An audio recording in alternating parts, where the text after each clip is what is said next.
Hi, നിങ്ങളിൽ കുറച്ച് പേർക്കെങ്കിലും ഒരു സർജൻ ആകണമെന്ന് ആഗ്രഹം കാണും. ഇനി അതല്ലെങ്കിൽ പോലും MBBS കഴിഞ്ഞ് നിങ്ങൾ ഹൗസ് സർജൻസി ചെയ്യുന്ന സമയത്ത് മൈനർ സർജിക്കൽ പ്രൊസീജിയേഴ്സ് ഒക്കെ നിങ്ങൾക്ക് ചെയ്യാൻ കിട്ടും. ഒരു സർജറിക്ക് പോകുന്ന ഡോക്ടറെ സംബന്ധിച്ച് ടൈം മാനേജ്മെന്റ് ഭയങ്കര ഇമ്പോർട്ടൻ്റ് ആണ്. നിങ്ങൾക്കറിയാം, സർജറിക്ക് മുമ്പ് നമ്മൾ അനസ്തേഷ്യ കൊടുക്കുമായിരുന്നു. ഈ കൊടുക്കുന്ന അനസ്തേഷ്യയുടെ എഫക്റ്റ് കുറച്ച് നേരത്തേക്ക് ലാസ്റ്റ് ചെയ്യുള്ളൂ. അതുപോലെ തന്നെ ഒരു മാക്സിമം ഡോസിന് അപ്പുറത്തോട്ട് ഇത് കൊടുത്തോണ്ടിരിക്കാനും പറ്റത്തില്ല. സോ ഒരു സർജനെ സംബന്ധിച്ച് ഒരു ഫിക്സഡ് ടൈം ലിമിറ്റിൽ ആ പ്രൊസീജിയർ കംപ്ലീറ്റ് ചെയ്യണം. അതുകൊണ്ട് തന്നെ സ്പീഡ് വളരെ അത്യാവശ്യമാണ്. പക്ഷേ സ്പീഡ് മാത്രമേ ഉള്ളെങ്കിലും പ്രശ്നമാണ്. ഫോർ എക്സാമ്പിൾ, ഒരു തൈറോയിഡ് റിമൂവൽ സർജറിക്ക് നേരെ തുറന്ന് തൈറോയിഡ് പറിച്ചുകൊണ്ട് വരാൻ പറ്റത്തില്ല. അതിനു മുമ്പ് അവിടെയുള്ള ഇമ്പോർട്ടൻറ്റ് നെർവ്സും മേജർ ബ്ലഡ് വെസൽസ് ഒക്കെ ഡാമേജ് വരുന്നില്ല എന്നുള്ള രീതിയിൽ ഉറപ്പാക്കി അതൊക്കെ ഐഡന്റിഫൈ ചെയ്ത് മാറ്റി ചെറിയ ബ്ലഡ് വെസൽസിനെയൊക്കെ കോട്ടറൈസ് ചെയ്ത് അവസാനമാണ് തൈറോയിഡ് റിമൂവ് ചെയ്യുന്നത്. സോ സ്പീഡ് മാത്രം പോരാ, ഒരു സിസ്റ്റമാറ്റിക് ആയിട്ട് പ്ലാനിങ്ങോട് കൂടെ വേണം അത് ചെയ്യാൻ. ഇതുപോലെ തന്നെ ഈ പ്രൊസീജിയറിന്റെ ഇടയിൽ വേറെ ഡിസ്ട്രാക്ഷൻസ് ഒന്നും എഫക്റ്റ് ചെയ്യാതെ നോക്കണം. അതുപോലെ പ്രതീക്ഷിക്കാത്ത കുറച്ച് കോംപ്ലിക്കേഷൻസും വരാം. ആ സമയത്തും കാം ആൻഡ് കമ്പോസ്ഡ് ആയിട്ട് നിന്നാലേ ആ പ്രോബ്ലം സോൾവ് ചെയ്യാൻ പറ്റും. ഇതുപോലെ തന്നെയാണ് നിങ്ങളുടെ എക്സാമും ഫേസ് ചെയ്യേണ്ടത്. സോ ഇന്നത്തെ വീഡിയോയിൽ നമുക്ക് ടൈം മാനേജ്മെന്റ് എങ്ങനെ ഇംപ്രൂവ് ചെയ്യാം എന്നുള്ളതിനെ കുറിച്ച് ഡിസ്കസ് ചെയ്യാം. ഈ വീഡിയോയിൽ പറയുന്ന കാര്യങ്ങളെല്ലാം നിങ്ങൾ ഇനിയുള്ള ദിവസങ്ങളിൽ ശ്രദ്ധിക്കുകയാണെങ്കിൽ മിനിമം ഒരു 10 മിനിറ്റ് എങ്കിലും നമുക്ക് സേവ് ചെയ്യാൻ പറ്റും. ഈ 10 മിനിറ്റ് ആയിരിക്കാം നിങ്ങൾക്ക് 1000-ൽ കുറഞ്ഞ റാങ്ക് ആണോ അതോ 10,000-ന് മുകളിലുള്ള റാങ്ക് ആണോ കിട്ടുന്നതെന്ന് തീരുമാനിക്കും. ടൈം മാനേജ്മെന്റിന് മെയിനായിട്ട് 3 കാര്യങ്ങൾ ശ്രദ്ധിക്കാനുണ്ട്. നിങ്ങൾ പ്രോബ്ലം ചെയ്യുന്നതിന്റെ സ്പീഡ് ഇംപ്രൂവ് ചെയ്യണം, ആവശ്യമില്ലാതെ സമയം കളയാതെ നോക്കണം, ആൻഡ് ഫൈനലി നമ്മൾ തുടക്കത്തിൽ പറഞ്ഞ പോലെ നല്ല കാം ആൻഡ് കമ്പോസ്ഡ് ആയിട്ട് എക്സാമിനെ ഫേസ് ചെയ്യാൻ പറ്റും. ആദ്യം തന്നെ സ്പീഡ് ഇംപ്രൂവ് ചെയ്യാൻ വേണ്ടിയുള്ള കുറച്ച് സിമ്പിൾ കാര്യങ്ങൾ നമുക്ക് ഡിസ്കസ് ചെയ്യാം. And the first step is to measure your speed. ഇനി തൊട്ട് നിങ്ങൾ മോക്ക് എക്സാംസ് എഴുതുമ്പോഴോ അല്ലെങ്കിൽ പ്രീവിയസ് ഇയർ ക്വസ്റ്റ്യൻ പേപ്പേഴ്സ് ഒക്കെ സോൾവ് ചെയ്ത് കഴിഞ്ഞിട്ട് ഒരു കറക്റ്റ് ആൻസർ കിട്ടാൻ നിങ്ങൾ എത്ര സമയം എടുത്തു എന്നുള്ളത് ഒന്ന് കാൽക്കുലേറ്റ് ചെയ്യണം. അതായത് നിങ്ങൾ എക്സാം എഴുതാനെടുത്ത total time in seconds divided by the number of correct answers. For example, നിങ്ങളൊരു ഫുൾ മോക്ക് എക്സാം ആണ് എഴുതുന്നതെങ്കിൽ അത് 200 മിനിറ്റ് ഉണ്ട്. ഇതിനെ നമുക്ക് ആദ്യം സെക്കൻഡ്സ് ആക്കണം. 200 × 60. ഇനി അതിൽ നിങ്ങൾക്കൊരു 150 ക്വസ്റ്റ്യൻ ആണ് കറക്റ്റ് ആയതെങ്കിൽ 200 × 60 divided by 150 and that is equal to 80.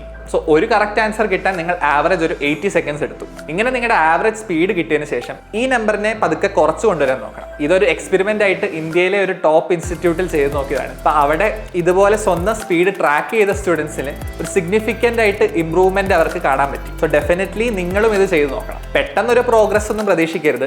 ഇടയ്ക്കൊക്കെ ക്വസ്റ്റ്യൻ പേപ്പേഴ്സിന്റെ ഡിഫിക്കൽറ്റി അനുസരിച്ച് ഈ നമ്പർ മാറി കളിക്കും. ബട്ട് ഇങ്ങനെ നിങ്ങളുടെ സ്പീഡ് ഇംപ്രൂവ് ചെയ്യണം എന്നുള്ള ലക്ഷ്യത്തോടു കൂടി ഓരോ പ്രാവശ്യം എക്സാം എഴുതുമ്പോഴും പതുക്കെ ഇംപ്രൂവ് ചെയ്ത് ഇനിയുള്ളൊരു 3 ആഴ്ച കൊണ്ട് നിങ്ങൾക്ക് ഒരു സിഗ്നിഫിക്കൻറ്റ് ചേഞ്ച് കൊണ്ടുവരാൻ പറ്റും. ചിലപ്പോൾ ഇപ്പം നിങ്ങളുടെ സ്പീഡ് ഒരു 80 സെക്കൻഡ്സ് എന്നായിരിക്കും കിട്ടുക. അതിനെ ഒരു 75 ആക്കാൻ നമ്മൾ ശ്രമിക്കണം. ഇങ്ങനെ ചെയ്ത് നിങ്ങൾക്കൊരു 2 സെക്കൻഡ് കുറയ്ക്കാൻ പറ്റിയാൽ പോലും അത് എക്സാമിന് സമയത്ത് നിങ്ങൾക്കൊരു എക്സ്ട്രാ 5 മിനിറ്റ് കിട്ടുന്നതിന് തുല്യമാണ്. സെക്കൻഡ് പോയിന്റ് ഒരു സബ്ജക്റ്റുമായിട്ട് റിലേറ്റഡ് ആണ്. എനിക്ക് നീറ്റ് ക്രാക്ക് ചെയ്യാൻ എന്നെ ഏറ്റവും സഹായിച്ച സബ്ജക്റ്റ് ഫിസിക്സ് അല്ല, കെമിസ്ട്രി അല്ല, ബയോളജിയും അല്ല. It was maths, which is ironic. കാരണം മാത്സ് ഇനിയും പഠിക്കാൻ വയ്യാത്തത് കൊണ്ടാണ് ഞാൻ MBBS എടുത്തത് തന്നെ. ഈ മാത്സ് എന്ന് പറയുമ്പോൾ പേടിക്കേണ്ട, വലിയ കോംപ്ലക്സ് കാര്യങ്ങളൊന്നുമല്ല. ബേസിക് ആയിട്ടുള്ള അഡീഷൻ, സബ്ട്രാക്ഷൻ, മൾട്ടിപ്ലിക്കേഷൻ, ഡിവിഷൻ, ഈ 4 ബേസിക് കാര്യങ്ങളിലും നിങ്ങൾ ഫാസ്റ്റ് ആണെങ്കിൽ നിങ്ങൾക്ക് ഒരുപാട് സമയം സേവ് ചെയ്യാൻ പറ്റും. ടോപ്പ് റാങ്ക് കിട്ടുന്ന സ്റ്റുഡൻസ് ആരും ഫിസിക്സിലെയും കെമിസ്ട്രിയിലേക്ക് ന്യൂമറിക്കൽ പ്രോബ്ലംസ് ഫുൾ സ്റ്റെപ്പ് എഴുതിയല്ല ചെയ്യുന്നത്. അത്യാവശ്യമുള്ള കുറച്ച് സ്റ്റെപ്പുകൾ ഒഴിച്ച് ബാക്കി എല്ലാം അവർ മൈൻഡിലാണ് കാൽക്കുലേറ്റ് ചെയ്യുന്നത്. സോ നിങ്ങളും മെന്റൽ കാൽക്കുലേഷൻസ് പ്രാക്ടീസ് ചെയ്യണം. ഇപ്പൊ നിങ്ങൾ അതിൽ വീക്ക് ആയിരിക്കാം, ബട്ട് ഡെയിലി ഒരു 5-10 മിനിറ്റ് ഇതിനു വേണ്ടി ഒന്ന് മാറ്റി വെച്ച് സിമ്പിൾ ആയിട്ടുള്ള മാത്തമാറ്റിക്കൽ കാൽക്കുലേഷൻസ് പേന എടുക്കാതെ മൈൻഡിൽ തന്നെ കാൽക്കുലേറ്റ് ചെയ്യാനൊന്ന് ശ്രമിക്കണം. ആദ്യമൊന്നും ചിലപ്പോൾ പറ്റില്ലായിരിക്കും, ബട്ട് ഈ 3 ആഴ്ച കൊണ്ട് നിങ്ങൾക്ക് ചെറുതായിട്ടെങ്കിലും ഒരു ഇമ്പ്രൂവ്മെന്റ് അതിൽ വരും. കാരണം അവർ brain acts like a muscle. നമ്മൾ കൂടുതൽ പ്രാക്ടീസ് ചെയ്യുന്നതിനനുസരിച്ച് സ്ട്രോങ് ആകുന്ന ഒരു ഓർഗനാണ്. സോ കുറച്ച് നേരം നിങ്ങളുടെ മെന്റൽ കാൽക്കുലേഷൻ കപ്പാസിറ്റി ഇംപ്രൂവ് ചെയ്യാൻ വേണ്ടി മാറ്റി വെക്കണം. ഇത് ചെയ്തിട്ട് എല്ലാ ക്വസ്റ്റ്യൻസും മൈൻഡിൽ കാൽക്കുലേറ്റ് ചെയ്യാൻ വേണ്ടിയല്ല. ഓപ്ഷൻസ് ഒക്കെ വളരെ ക്ലോസ് ആയിട്ടുള്ള നമ്പേഴ്സ് ആണെങ്കിൽ ഇങ്ങനെ മൈൻഡിൽ കാൽക്കുലേറ്റ് ചെയ്ത് റിസ്ക് എടുക്കരുത്. പ്രോപ്പർ ആയിട്ട് ഫുൾ സ്റ്റെപ്പ് എഴുതി തന്നെ ചെയ്യേണ്ടി വരും. ബട്ട് എല്ലാ ക്വസ്റ്റ്യൻസിന്റെ ഓപ്ഷൻസ് അതുപോലെ ആയിരിക്കും, നല്ല വേരിയേഷൻസ് ഉള്ള ഓപ്ഷൻസ് വരും. അപ്പൊ അങ്ങനത്തെ സിറ്റുവേഷൻസിലൊക്കെ ചെറിയൊരു മൈൻഡ് കാൽക്കുലേഷന്റെ ആവശ്യമേ ചിലപ്പോൾ വരത്തുള്ളൂ. And that will save U a lot of time. മൂന്നാമത്തെ കാര്യം നിങ്ങൾ ഓൾറെഡി ചെയ്യുന്നുണ്ടെന്ന് ഞാൻ വിശ്വസിക്കുന്നു. മാക്സിമം ക്വസ്റ്റ്യൻ പേപ്പേഴ്സ് ചെയ്ത് നോക്കുക എന്നുള്ളത് തന്നെയാണ്. എന്തായാലും ഒരു ടൈമർ വെച്ച് അതിനനുസരിച്ച് സോൾവ് ചെയ്യണം. അല്ലാതെ വെറുതെ ക്വസ്റ്റ്യൻസ് ചെയ്ത് പോയത് കൊണ്ട് കാര്യമില്ല. ആൻഡ് ഓരോ പ്രാവശ്യം നിങ്ങളൊരു ക്വസ്റ്റ്യൻ പേപ്പർ സോൾവ് ചെയ്ത് കഴിയുമ്പോഴും നിങ്ങളുടെ മിസ്റ്റേക്സ് കറക്റ്റ് ചെയ്യുന്നതിനോടൊപ്പം എവിടെയൊക്കെ നിങ്ങൾക്ക് സമയം പോയി എന്നുള്ളതും കൂടെ നോട്ട് ചെയ്ത് അത് അടുത്ത പ്രാവശ്യം ഇംപ്രൂവ് ചെയ്യാൻ ശ്രമിക്കും. ഈ ടോപ്പിക്കിലെ അടുത്ത 2 കാര്യങ്ങൾ, എങ്ങനെ സമയം കളയാതിരിക്കും, എങ്ങനെ കാമായിട്ട് എക്സാം എഴുതും, ഇത് രണ്ടും കണക്റ്റഡ് ആണ്. സോ ഇതിനെ രണ്ടിനെ കുറിച്ച് നമുക്ക് ഒരുമിച്ച് ഡിസ്കസ് ചെയ്യാം. നിങ്ങളുടെ സമയം ആവശ്യമില്ലാതെ പോകുന്നതിന് ഒരു കാരണം വായിച്ച ക്വസ്റ്റ്യൻ തന്നെ പിന്നെയും വായിക്കേണ്ടി വരുമ്പോഴാണ്. ഇതിന് 2 റീസൺസ് കാണാം.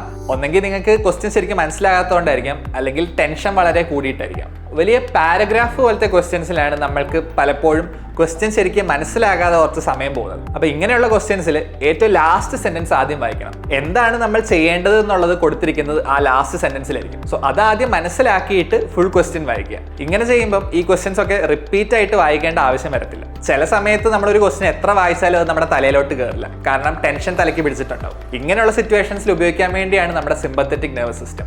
നമ്മൾ നീട്ടിയൊരു ശ്വാസം എടുത്താൽ നമ്മുടെ ഈ സിമ്പത്തറ്റിക് നെർവസ് സിസ്റ്റം നമ്മുടെ സ്ട്രെസ് ഒന്ന് കുറയ്ക്കാൻ സഹായിക്കും. സോ ഓരോ ക്വസ്റ്റ്യൻ കഴിയുമ്പോഴും അടുത്ത ക്വസ്റ്റ്യൻ സ്റ്റാർട്ട് ചെയ്യുന്നതിന് മുമ്പ് ഒരു ഡീപ്പ് ബ്രെത്ത് എടുക്കുക, എന്നിട്ട് ആ ക്വസ്റ്റ്യൻ വായിക്കുക.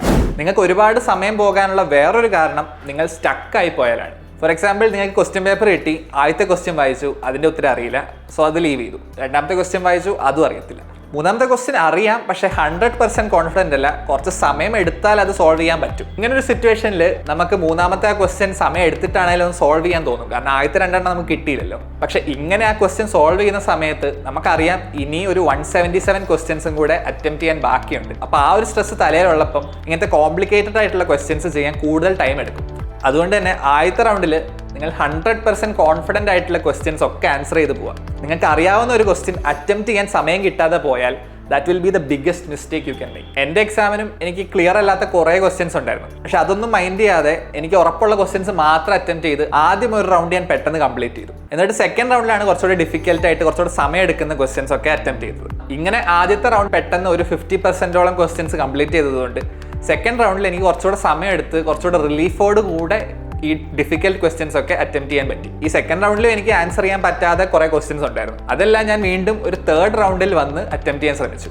അപ്പോഴേക്കും ഞാൻ ഓൾമോസ്റ്റ് ഒരു 90% ക്വസ്റ്റ്യൻസ് അറ്റംപ്റ്റ് ചെയ്ത് കഴിഞ്ഞായിരുന്നു. ആ ഒരു കോൺഫിഡൻസോട് കൂടിയാണ് പിന്നെയുള്ള ഈ ക്വസ്റ്റ്യൻസിനെ ഫേസ് ചെയ്തത്. നമ്മൾ കാമായിട്ടിരിക്കുമ്പോഴാണ് നമുക്ക് നമ്മുടെ മെമ്മറിയിൽ നിന്ന് കൂടുതൽ കാര്യങ്ങൾ റീകളക്ട് ചെയ്തെടുക്കാൻ പറ്റുന്നത്. അതുകൊണ്ട് തന്നെ ആ മൂന്നാമത്തെ റൗണ്ടിൽ എനിക്ക് ഒട്ടും അറിയില്ലല്ലോ എന്ന് വിചാരിച്ച പല ക്വസ്റ്റ്യനുകൾ പോലും ഓർത്തെടുത്ത് അത് കംപ്ലീറ്റ് ചെയ്യാൻ പറ്റി. സോ ഇന്നത്തെ വീഡിയോയിൽ നമ്മൾ നമ്മുടെ സ്പീഡ് കണ്ടുപിടിച്ച് അതിൻ്റെ പ്രോഗ്രസ് ട്രാക്ക് ചെയ്യുന്നതിൻ്റെ ഇമ്പോർട്ടൻസിനെ കുറിച്ച് പറഞ്ഞു, മെൻ്റൽ കാൽക്കുലേഷൻസ് പ്രാക്ടീസ് ചെയ്യുന്നതിനെ കുറിച്ച് പറഞ്ഞു, ക്വസ്റ്റ്യൻസ് വായിക്കുമ്പോൾ എങ്ങനെ സമയം കളയാതിരിക്കാമെന്നുള്ളത് നോക്കി, എക്സാമിൻ്റെ ഇടയിൽ സ്റ്റക്ക് ആകാതിരിക്കണം എന്നുള്ളത് മനസ്സിലായി, എല്ലാ ക്വസ്റ്റ്യനും എന്തായാലും അറ്റംപ്റ്റ് ചെയ്യണം എന്നുള്ളത് മനസ്സിലാക്കി. ഇതെല്ലാം ഇനിയുള്ള ദിവസങ്ങളിൽ നിങ്ങൾ അപ്ലൈ ചെയ്തിട്ട് എത്രത്തോളം നിങ്ങളുടെ ടൈം മാനേജ്മെൻറ്റ് ഇമ്പ്രൂവ് ചെയ്യാൻ പറ്റുമെന്നുള്ളത് നോക്കുക. ഇനിയുള്ള വീഡിയോസിൽ നമുക്ക് ആക്യുറസി എങ്ങനെ ഇമ്പ്രൂവ് ചെയ്യാമെന്നും കാൽക്കുലേറ്റഡ് ആയിട്ട് ഗെസ് എങ്ങനെ ചെയ്യാമെന്നും എങ്ങനെ ഡിസ്ട്രാക്ഷൻസ് അവോയ്ഡ് ചെയ്യാമെന്നും മുമ്പത്തെ വീഡിയോയിൽ പറഞ്ഞ ബുക്കിൻ്റെ റിവ്യൂവും എല്ലാം നമുക്ക് ഡിസ്കസ് ചെയ്യാം.